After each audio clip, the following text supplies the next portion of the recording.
From infancy, most of us feel a magical attraction to water.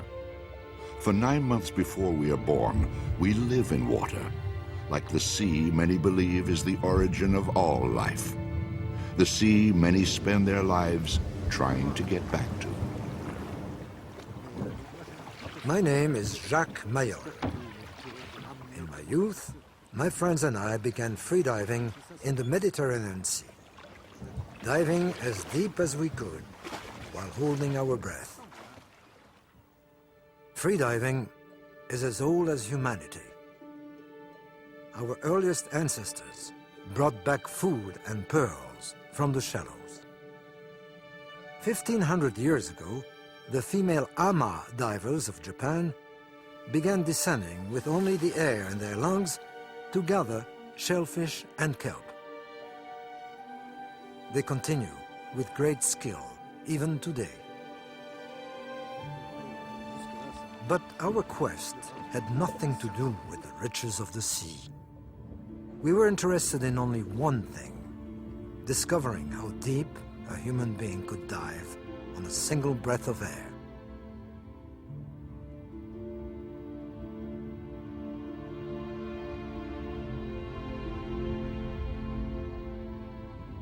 Our kind of diving challenge had begun about 1950 as a competition among spear fishermen in Italy. Scientists then believed the man would be crushed to death below 30 meters. By 1965, a rivalry for world records had begun between Enzo Maiorca and myself. For 20 years, we drove each other deeper. In those days, we had no specific rules. We used whatever means possible to descend farther into the sea. We were challenging a totally unknown world. We were lucky to survive. Some of our friends did not. Eventually, using heavy weights, we both passed the seemingly impossible barrier of 100 meters. Almost 330 feet. As Enzo Maiorca made a record dive in 1967, a Cuban boy named Pipin Ferreras watched in amazement.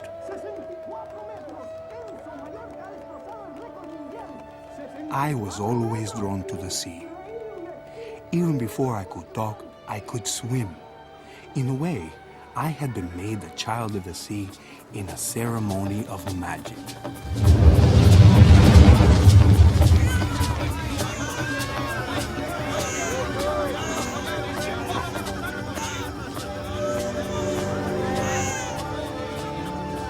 I was a sickly baby, so a god of health, or Océano, was invoked to protect me. In the Santeria religion, which was brought to Cuba from Africa, Olokun is also the god of the deep sea. I believe I was destined to someday dive deep into the realm of my guardian angel.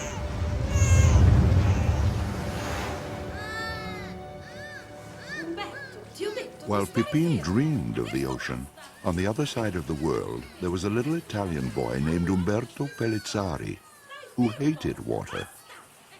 I was afraid of all water. Desperate with my fears, my mother decided to put me in swimming school. After the first lesson, she couldn't drag me out of the water.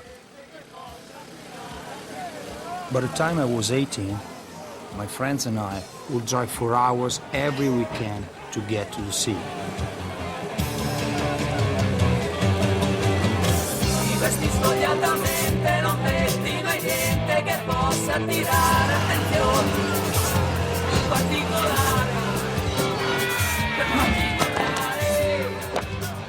There is nothing we love so much as free diving.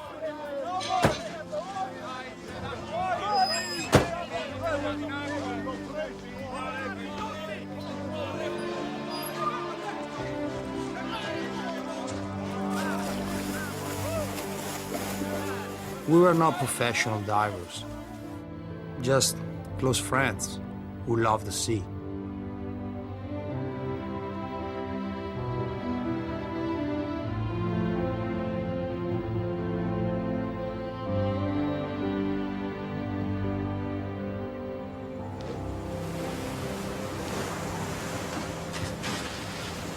For me, spearing fish while freediving was the only way to make a living in Cuba. One day, a journalist convinced me to enter a competition, and I broke the world's freediving record. Eventually, the champion Pipin was visited in Cuba by one of his biggest fans, Umberto. Pipin invited the young Italian to dive with him. Soon, like Mallorca and Mayol before them, they were breaking each other's records, using any discipline available. Competition became fierce, and friendship faded. Soon, their rivalry expanded into competing philosophies. Umberto began to reject the sled and concentrate more on a discipline called constant weight, using only his body to dive as deep as possible and return with no artificial help.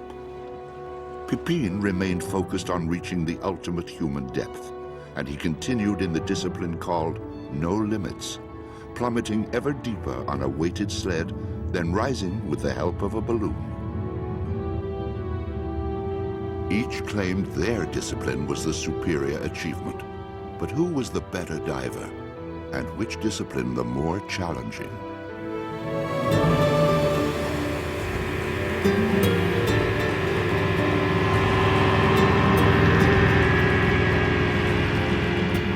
Now each prepares for an unprecedented and seemingly impossible record dive. Becoming a world champion freediver was my way out of Cuba. And now I live and train in Miami. For my next record, I would try to dive more than 162 meters, 531 feet, the equivalent of a 50-story building, deeper than any human has gone on a single lung full of air.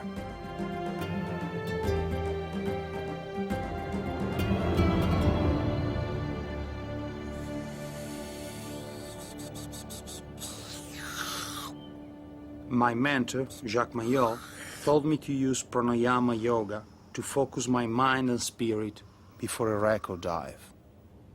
To go as deep as I hope to go, I know that concentration and meditation will be critical. But I also know that I have to be in the best shape of my life.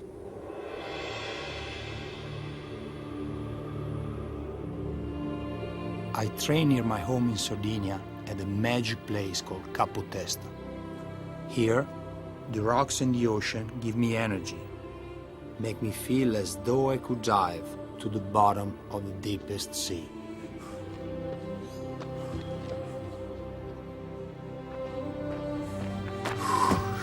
For a single 3-minute dive, I trained 10 months. It's hard work, but I want to reach 80 meters, more than 262 feet, using only my legs and fins. No one has ever done that.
Months of my preparation, I leave Miami each day to train in the ocean.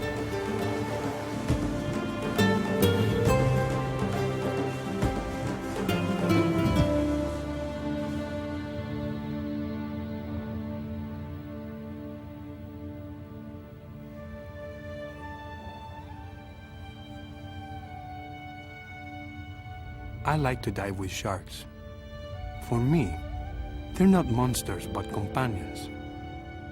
They represent self-confidence and power. In my imagination, I become one of them.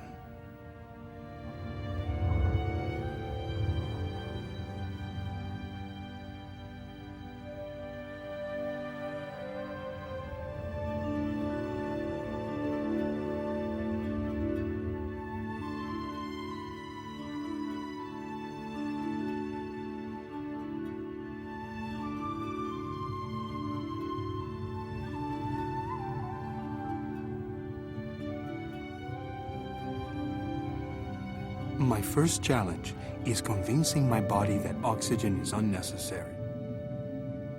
Some of the best competitive free divers can hold their breath for nearly 8 minutes.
When you want to be the deepest free diver in the world, your concentration has to be complete.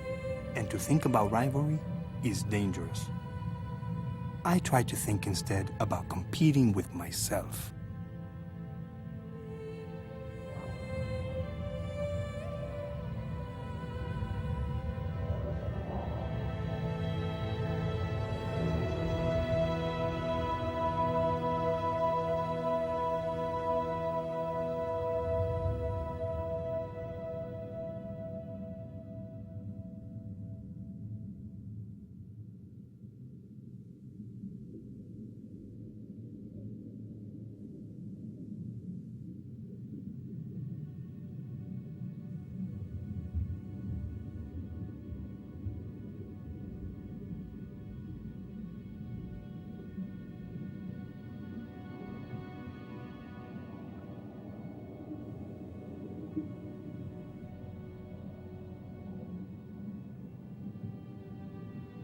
I choose constant weights because to me it's the purest form of free diving.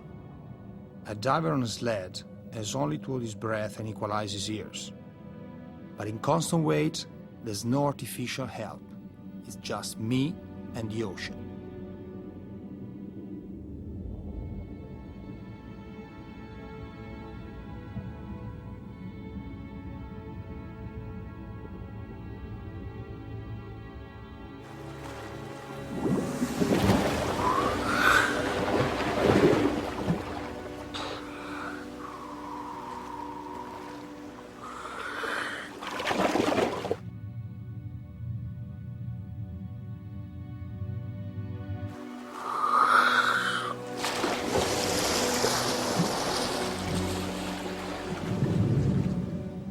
Every free diver has an intimate relationship with the ocean.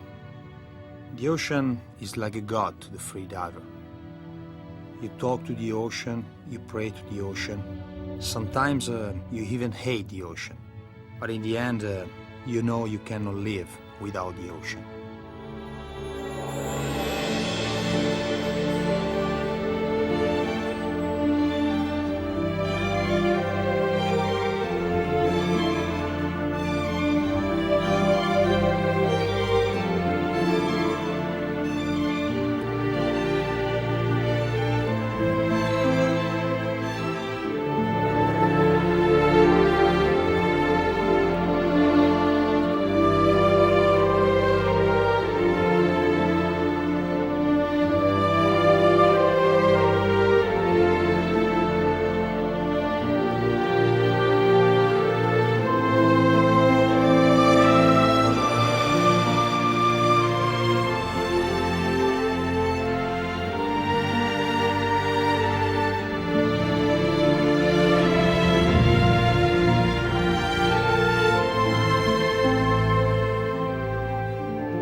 Sometimes, Kim McCoy, a diving physiology researcher, joins me as I begin to practice deep dives.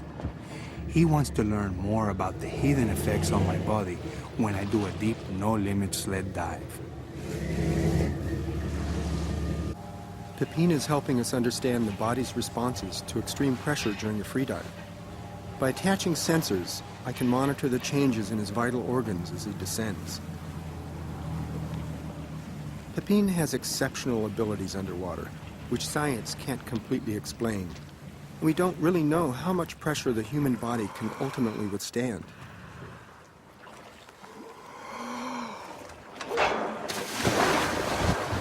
Immediately, Pipin's heart rate begins to slow, which conserves oxygen, a diving reflex we humans share with marine mammals. To prevent his eardrums from bursting, Pipin must force air up the eustachian tubes inside his ears to counteract the increasing pressure outside, which in his record attempt will reach over 235 pounds per square inch. As the water gets colder and the pressure builds, the stresses are immense. Pipin's body goes into survival mode and a blood shift begins. The blood in his arms and legs squeeze into the center of his body to compensate for the reduced size of his compressed lungs. Otherwise, his chest could collapse under the pressure, resulting in certain death.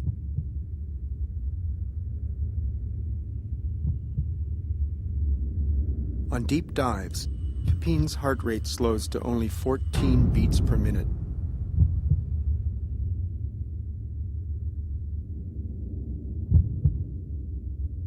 Below 150 meters, nearly 500 feet, his lungs are compressed to the size of oranges. His heart is pushed to the side and upward by the massive pressures.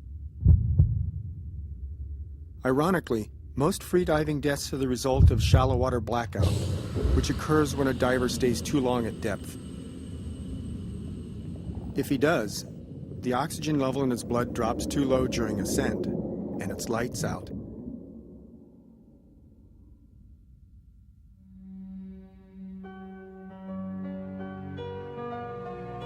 When I'm finally ready for my record attempt, I can open up to the world again. And then I relax by diving with my wife, Audrey. I grew up scuba diving, but I became a free diver when I met Pipin, so that I could understand him and feel closer to him when he dives. The sea is where we found each other, more than any other place. It is our home.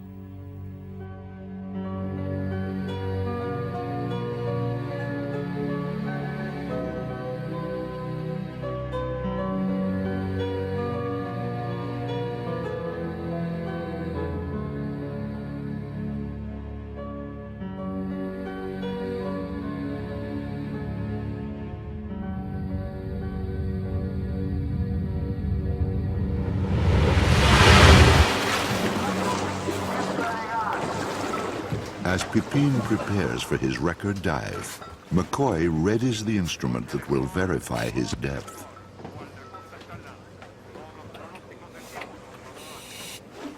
Breathing a special mix of gases, my chief safety diver, Pascal Bernabé, would dive to the bottom of the line. He puts himself at great risk, and without him, I couldn't attempt what I hope is the deepest free dive in history.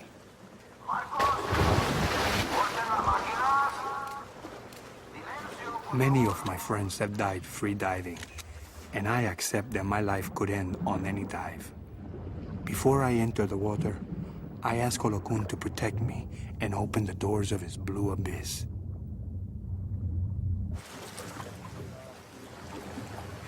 Strangely, I always feel calm before a dive.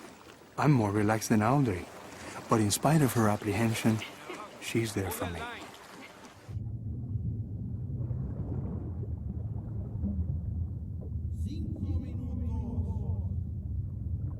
5 minutes before my dive, I send the safety divers down. On scuba, they can remain at depth only a short time to avoid the bends. Now, there is no time for indecision or delay.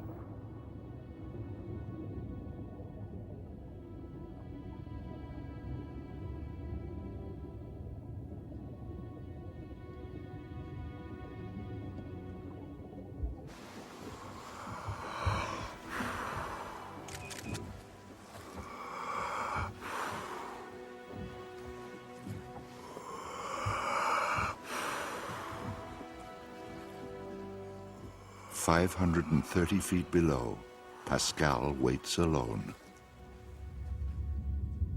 In the deep, sometimes I read, sometimes I sing. But mostly I wonder what's happening so far above me.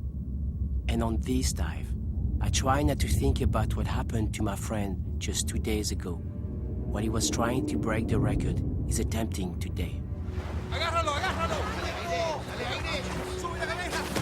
During his ascent, he blacked out. We were afraid he would never wake up. But today, even though the crowds and cameras are gone, he's back to try again. He refuses to quit.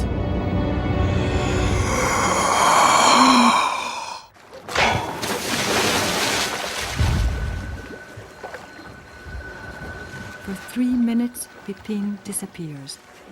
I hold the line tightly to feel a connection to him, to imagine in every vibration what he's going through.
When Pipin surfaces, we're all elated that he's safe, but we won't know precisely how deep he's gone until I download the data.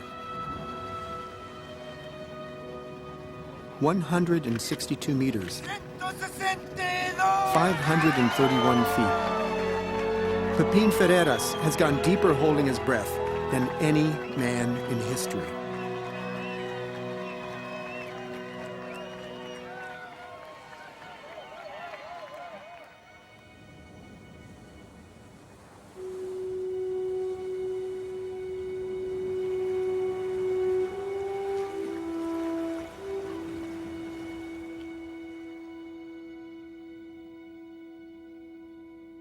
On the day of a record, the outside world doesn't exist for me. I'm completely within myself.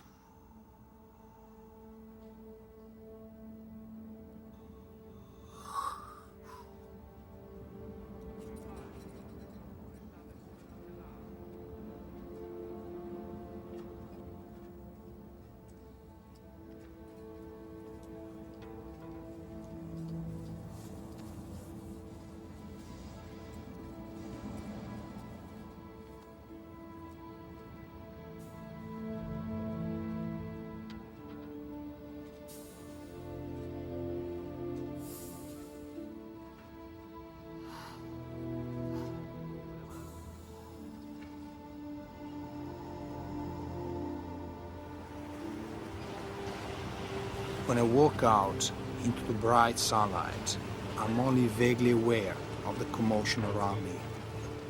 In my mind, I'm already in the sea. The key to achieving a constant world record is efficiency. During the dive, I had to conserve every molecule of oxygen in my body by being completely streamlined and absolutely calm.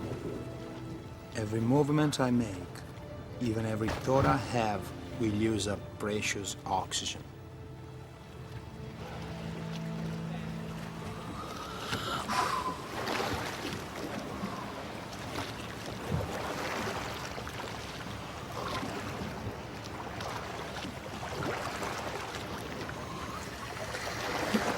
As with every dive, my parents and sister are here, always supportive, always worried.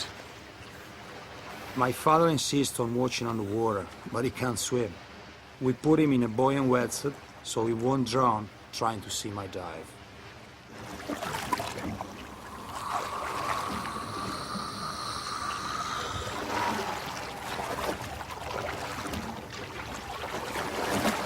In the last minutes, I imagine the entire dive ahead. I feel the ocean absorbing my body.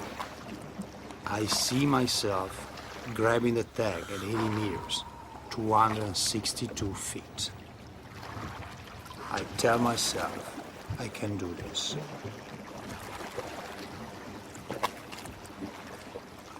When I'm finally prepared, I've already succeeded in my mind. I've already descended into the blue infinity below, following the guideline I can touch only at the bottom. I signal for the final 5-minute countdown. Now the safety divers descend. These last 5 minutes seem like 5 seconds.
After the record, my deepest safety divers spend a long time decompressing. They're my brothers, and they share in the risks. But they can't share in the celebration above. So I bring the party down to them.